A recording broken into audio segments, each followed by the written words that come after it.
percaya akan Roh Kudus, Gereja Katolik yang kudus, persekutuan darah kudus, pengampunan dosa, kebangkitan badan, dan kehidupan kekal.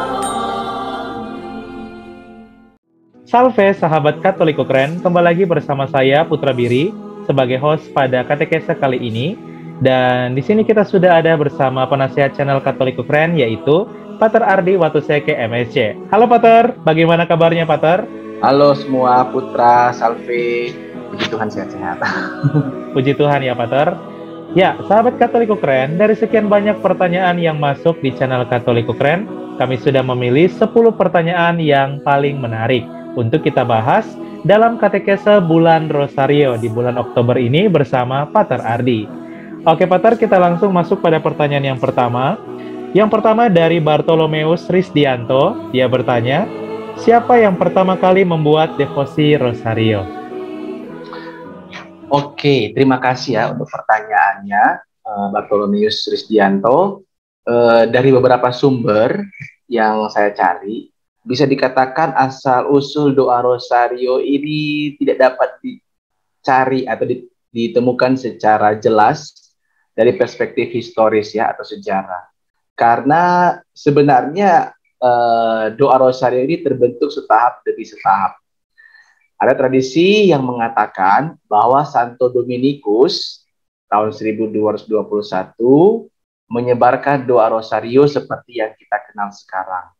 Beberapa literatur atau sumber mengatakan bahwa Santo Dominikus lah yang menciptakan atau membuatkan. Tapi sekali lagi itu tidak pernah diakui secara resmi oleh Ordo Pengkhotbah atau Dominikan bahwa itu adalah warisan asli, atau maksudnya Santo Dominikus lah yang menemukan doa Rosario ini.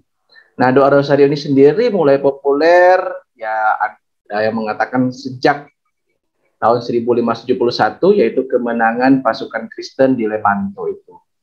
Nah, jadi sekali lagi ya, tidak bisa kami temukan literatur yang secara pasti menunjuk pada satu orang tertentu atau pada satu momen tertentu di mana devosi Rosario ini dimulai.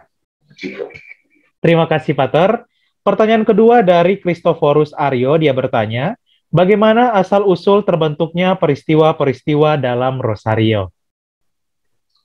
Oke, bagaimana itu terbentuk? Ini saya minta bantuan. Saya minta bantuan dari beberapa sumber ya, dari Katolisitas, Yesaya Idusel, terutama tulisannya Romo Saunders dan juga Anne Bell yang menulis kamus atau kamus devosi dan peribadatan Katolik itu ya. Nah, keterangannya seperti ini. Pada awal abad ke-15, Henry Caulcar yang wafat pada tahun 1408, dia adalah seorang biarawan Kartusian, membagi 150 Salam Maria ke dalam kelompok-kelompok. Satu kelompok berisi 10 Salam Maria dengan diawali satu kali Bapa. Pada abad ke-16, struktur 5 misteri Rosario didasarkan pada 3 rangkaian peristiwa-peristiwa, yakni gembira, sedih, dan mulia. Ya, itu umumnya. Nanti pada tahun 2002, Bapak Suci Paus Yohanes Paulus II, atau yang sekarang dikenal dengan nama Santo Yohanes Paulus II, menetapkan peristiwa cahaya atau peristiwa terang yang sebenarnya terinspirasi dari Santo George Preka. Ya, Santo George Preka.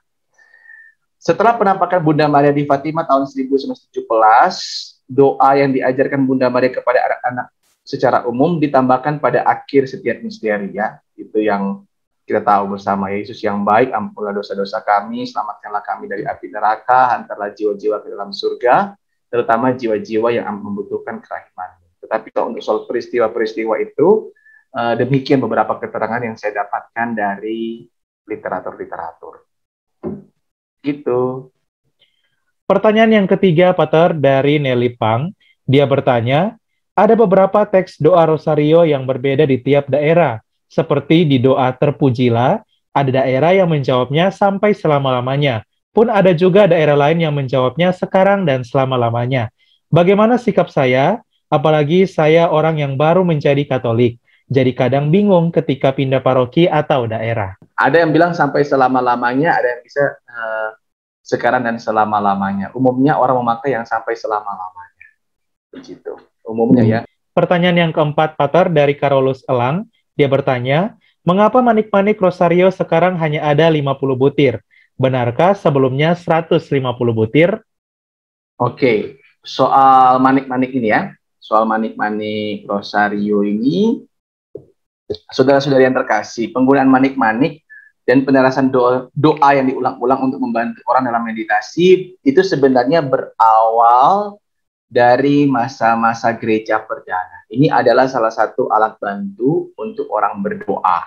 Ya, didapati bukti dari abad pertengahan bahwa untaian manik-manik digunakan untuk menghitung. Ini menariknya. Pertama-tama untuk menghitung jumlah Bapa Kami dan Salam Maria dijelaskan.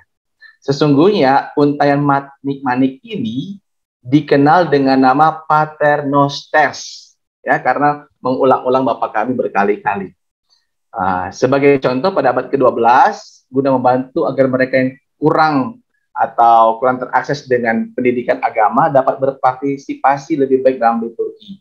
Maka dipakailah pendarasan 150 kali Bapa Kami, dipakai untuk menggantikan 150 Mazmur. Karena kebiasaan pada waktu itu adalah membaca Mazmur. Nah, bagaimana dong dengan orang-orang yang tidak bisa membaca? Maka digantilah dengan 150 kali Bapa Kami. Begitu ya. Nah, sehingga dikenal juga dengan nama brevir orang-orang yang sederhana. Ya, brevir itu adalah ibadat harian. Struktur Rosario perlahan-lahan berkembang antara abad ke-12 sampai abad ke-15, kurang lebih 2-3 abad, lama juga ya.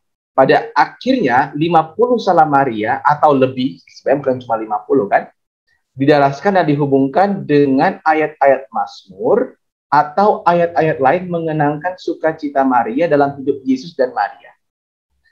Dominikus dari Prusia, seorang biarawan Kartusian, ini bukan Dominikus OP ya, pada tahun 1409 mempopulerkan praktik mempertalikan 50 ayat mengenai hidup Yesus dan Maria dengan 50 Salam Maria.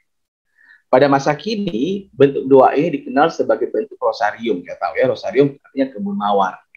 Sesungguhnya suatu istilah yang umum yang berarti bunga rampai atau kumpulan bunga, gitu ya. Pada akhirnya ditambahkan juga duka cita Maria dan sukacita surgawi, sehingga jumlah Salam Maria menjadi 150. Dan akhirnya ke 150 Salam Maria ini digabungkan dengan 150 Bapa Kami. Satu Salam Maria sesudah satu Bapa Kami. Ini soal sejarahnya ya. Soal sejarahnya. Nah, kemudian berkembang terus dan akhirnya sama seperti yang kita punyai sampai saat ini. Untaian Rosario itu kurang lebih, sebenarnya lebih ya, bukan kurang, 50 Salam Maria dan 10 Salam Maria. Diawali dengan Bapa Kami, diakhiri dengan kemuliaan, terpujilah dan itu ya Yesus yang baik. Nah, itu jadinya seperti itu. Dan apakah benar dari 150 butir sama seperti yang saya katakan tadi, itu ada benarnya. Gitu. Oke, Pater, kita lanjut pada pertanyaan yang kelima dari Medelin Tampi. Dia bertanya, apakah ada hari di mana Rosario tidak boleh didoakan seperti pada masa Trihari Suci? Soalnya ibu saya selalu mengingatkan untuk tidak putus berdoa Rosario setiap hari. Wow, ini saya mesti bersyukur bahwa masih ada orang tua yang peduli dengan kerohanian anak-anak. Yang saya percaya masih banyak orang tua yang seperti ibunya Madeleine ini. Secara khusus bahkan ibunya Madeleine ini mengajarkan anak-anaknya untuk berdoa Rosario. Bukan hanya pada bulan Mei atau Oktober, tapi bahkan setiap hari. Dan ini sangat baik. Tidak ada larangan bahwa kita tidak boleh Rosario di di hari-hari tertentu ya. Bahkan di Trihari Suci itu di salah satu nomor dalam pedoman Paskah dan persiapannya, bagaimana membantu kita merenungkan misteri wafat dan kebangkitan Kristus adalah dengan berdoa Rosario. Yang tidak boleh adalah kalau kita sedang misa, kemudian kita berdoa Rosario. Nah, sebaiknya misa itu kita fokus dengan perayaan Ekaristi. Begitu.